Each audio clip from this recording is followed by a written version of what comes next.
ఈరోజు మన దేశంలో సివిల్ ఇంజనీరింగ్ తీసుకుంటే కట్టబోయే ఇండియా దీనికి ఇంకా ఎన్నో రెట్లు దానికి కావాల్సిన సివిల్ ఇంజనీరింగ్ సేన ఆర్మీ వాళ్ళ గురించి అక్కడ ఉండే ఆపర్చునిటీస్ కొంచెం మాకు తెలియజేయగలరా?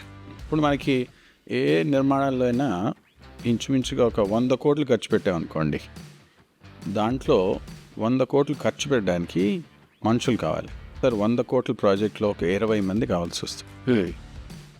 ఒక 100 కోట్లు ఇవాళ మనం ఒక 3 ఏళ్లలో ఖర్చు పెట్టాలి అంటే 20 మంది కావాలి. మనం ఇప్పుడు మన దేశాన్ని ముందుకు తీసుకెళ్ళడానికి నవనిర్మాణాలు చేయాలి. దానికి ఇంచుమించుగా మనం ఒక 2 లక్షల కోట్లు ఖర్చు పెడతాం.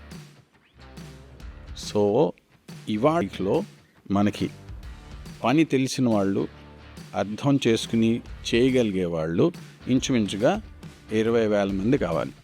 అంతమంది గ్రాడ్యుయేట్ అవ్వట్లేదు ఈరోజు మన గ్రాడ్యుయేట్ అవ్వట్లేదు. అయిన వాళ్ళు కూడా మన వృత్తిలో ఉండట్లేదు, వెళ్ళిపోతున్నారు. మిగతా వాళ్ళు మనకి ఇంచుమించుగా 1000 మంది మిగులుతారు. తన చేత్తో పని చేసి సివిల్ ఇంజనీరింగ్ ముందు తీసుకెళ్ళేవాళ్ళు. ఇప్పుడు మనకి 20,000 మంది కావాలి. సడన్గా ఈరోజు లేరు. దానికి మనం ప్రత్యేకంగా 2 దారులు ఉన్నాయి మనకి. ఒకటి, కాలేజీల్లో మనం ఎంత సీట్లు పెంచినా కూడా అటుపక్క కంపెనీస్ తీసుకోవట్లేదు. ఈసారి 2వ దారిలోంచి వెళ్ళాలి. కంపెనీ మీకు ఈ పనులు వస్తున్నాయి, మీరు ఇన్ని మందిని తయారు చేయండి.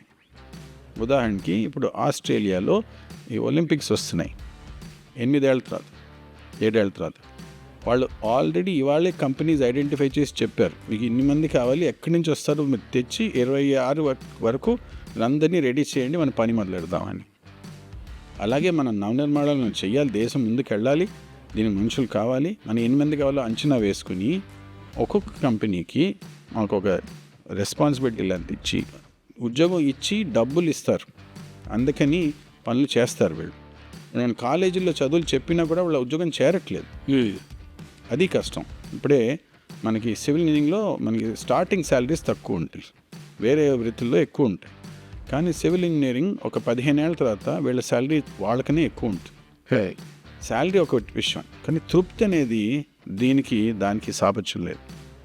సివిల్ ఇంజనీరింగ్లో ఉన్న తృప్తి వేరే వృత్తిలో లేదు.